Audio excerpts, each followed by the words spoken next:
Bum bum bum bum bum bum bum bum bum bum bum bum.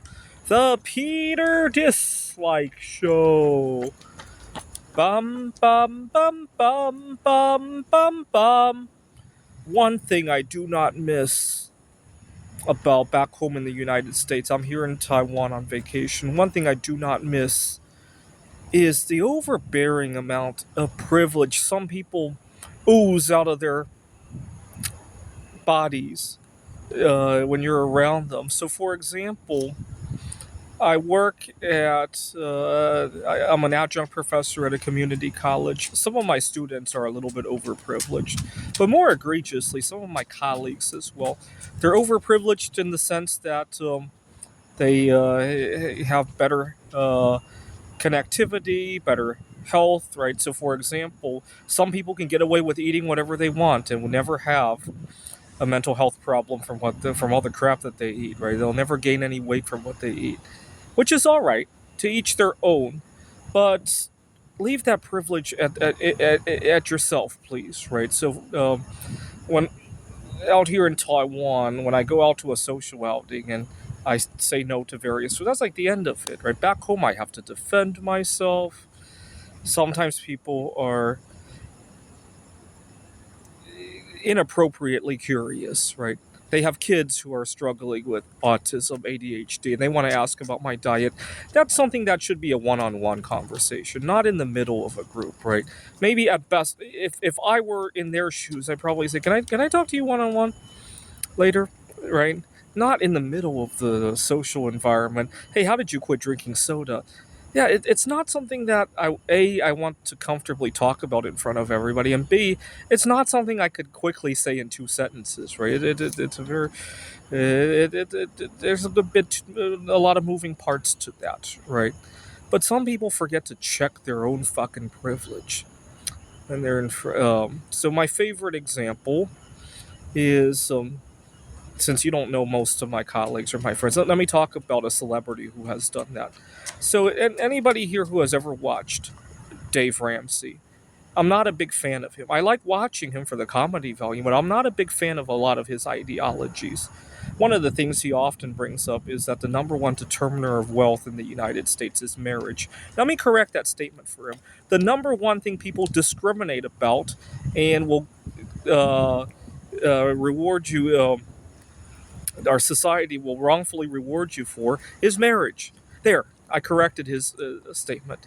But not only does he refuse to acknowledge that, he then often goes on to forget to check his own fucking privilege. So you got a single guy calling the Dave Ramsey show. He's single and he's got like $1,500 in credit card debt. I don't want you to ever see the inside of a restaurant unless you're working there until all of this is paid off.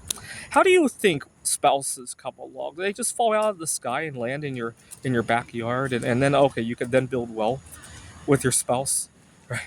He, he, I mean, that's a okay. Dave Ramsey is Dave Ramsey, but you can feel that kind of sentiment. In fact, at the hostel, every time I talk to somebody, if they hold that kind of sentiment, I instantly know they're from the United States. Very few cultures would forget to check their own fucking privilege before they speak.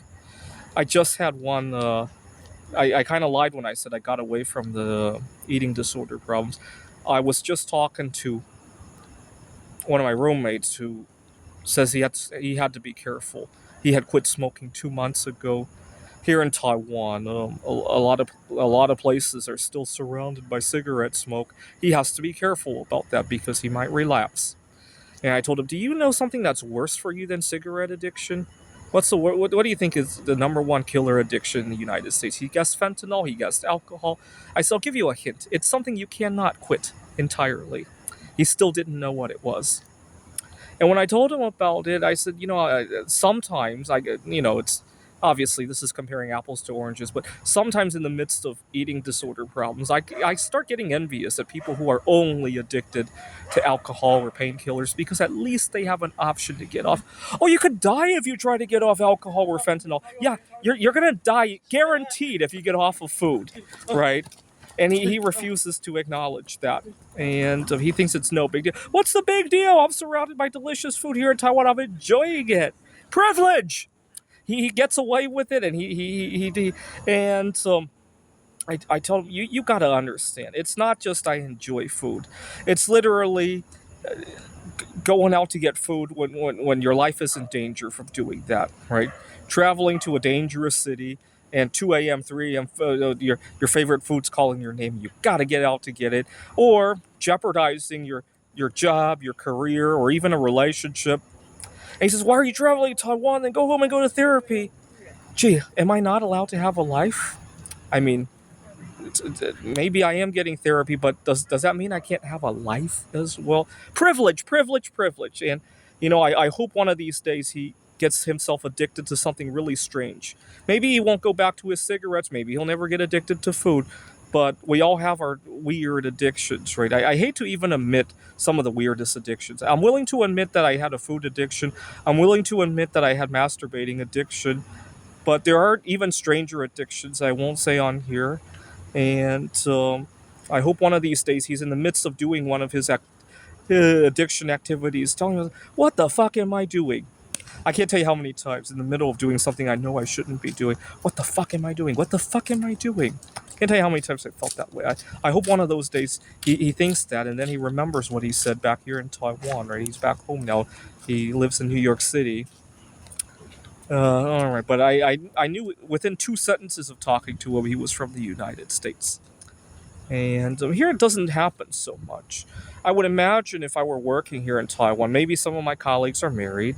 First of all, the marriage privilege here is a lot less because here in Taiwan, there's no stigma to living with strangers under a roof, right? We have people in the hostel who have been there 6 months. No stigma to that. They're my neighbors now, right? So already you've gotten rid of a lot of stigma Taiwan doesn't even have joint tax returns when you're married, so there's a lot less stigma to being there's a lot less marriage privilege as it is, and even the amount of privilege they have, the people check their own privilege.